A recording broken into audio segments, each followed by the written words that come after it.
Hello. So we did chapters 15 and 16 of Genesis last time. Chapter 15, God's covenant with Abram, and 16 was the birth of Ishmael. There was quite a bit to unpack there. Sarai was unable to conceive, and she ended up giving her servant girl, Hagar, to Abram in order to make sure that they had a child, had an heir. And it was of great concern to Sarai that she was unable to have a child, and Abram was worried that he wouldn't have any descendants. So it's ended up being a bit of a mess, really. I've just made some notes after reading through the study section of the book of the Bible, and key things really. Sarai was unable to have children, which was of great concern. Abram's problem of childlessness had continued, and he voiced this to God when he was speaking to him. And Abram's whole life really was an adventure in faith from the moment he was called, and it just showed how much faith that he had, really. He just continually listened and created altars and served God, according to the Bible here. So Sarai decides to give Hagar to Abram so that he can, with the hope that she can conceive and they can have a child. She does conceive, and following that, she then looks at Sarai, looks down on her, really. And Sarai was unhappy with that. So there's tension in the home there. Archaeological finds have shown that surrogate motherhood by a servant girl was practiced in the ancient Near East. So it was a practice that went on. But what they found is that a man's lawful wife had the maternal rights over the child. So the surrogate mother really had no choice. She gave birth, and the baby would have been taken away. Just a little bit that was quite interesting that came from this. So Ishmael is wild and untamed. He's aggressive, and that was noted down in chapter 16. But Hagar, she's Egyptian, and she is a descendant of Ham. So Ham was cursed by Noah, and was Noah's son, cursed by him after he had slept with his own mum, which was his father's wife. And so she's a descendant of Ham.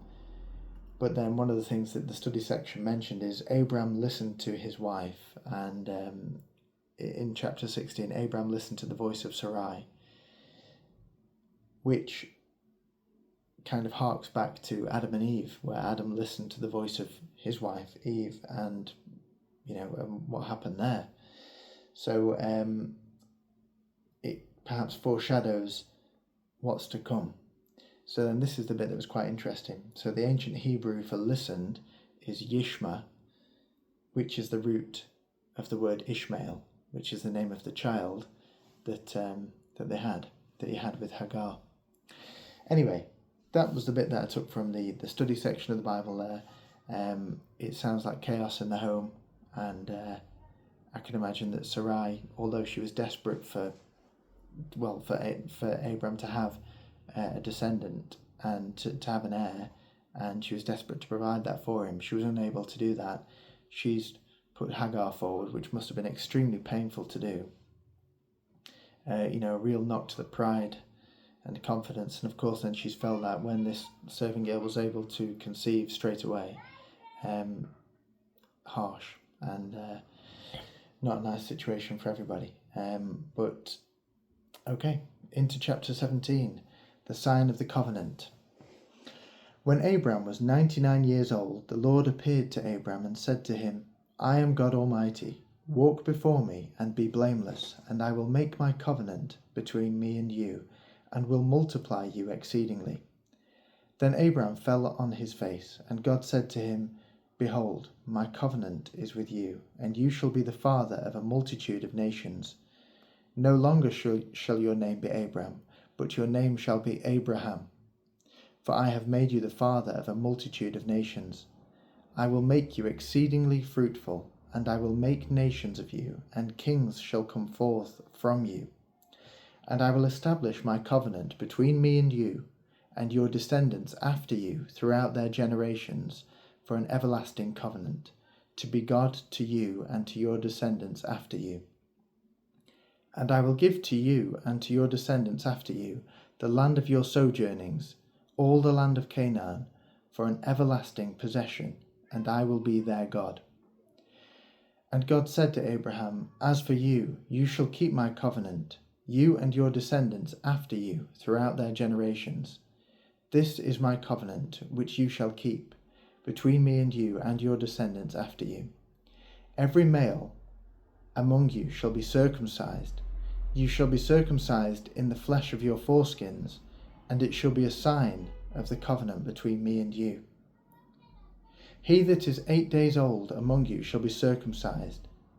Every male throughout your generations, whether born in your house or bought with your money from any foreigner who is not of your offspring, both he that is born in your house and he that is bought with your money shall be circumcised.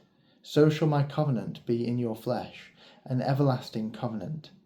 Any uncircumcised male who is not circumcised in the flesh of his foreskin shall be cut off from his people. He has broken my covenant.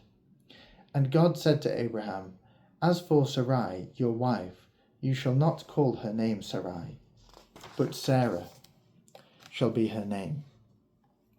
I will bless her, and moreover, I will give you a son by her.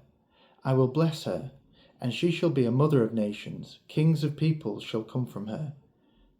Then Abraham fell on his face and laughed, and said to himself, Shall a child be born to a man who is 100 years old? Shall Sarah, who is 90 years old, bear a child? And Abraham said to God, Oh, that Ishmael might live in your sight. God said, No, but Sarah your wife shall bear you a son, and you shall call his name Isaac. I will establish my covenant with him as an everlasting covenant for his descendants after him. As for Ishmael, I have heard you. Behold, I will bless him, and make him fruitful, and multiply him exceedingly. He shall be the father of 12 princes, and I will make him a great nation. But I will establish my covenant with Isaac, whom Sarah shall bear to you at this season next year. When he had finished talking with him, God went up from Abraham. Then Abraham took Ishmael his son, and all the slaves born in his house, or bought with his money, every male among the men of Abraham's house, and he circumcised the flesh of their foreskins that very day, as God had said to him. Abraham was 99 years old when he was circumcised in the flesh of his foreskin. That very day, Abraham and his son Ishmael were circumcised, and all the men of his house, those born in the house and those bought with money from a foreigner, were circumcised with him. Wow. So everybody has been circumcised. Okay, so Sarah's going to have a child called Isaac this time next year, according to the Bible. And yeah, I feel sorry for Sarai, who's now Sarah, in that she gave up Hagar, and she is actually going to bear a child herself at 90 years old, and he's 99. So, okay, I'll have a read through the study and see what we can take from that, and why God decided that everyone should be circumcised. I'm sure that'll be in the study bit, but yeah, and we'll be back for chapter 18 hopefully tomorrow. Cheers.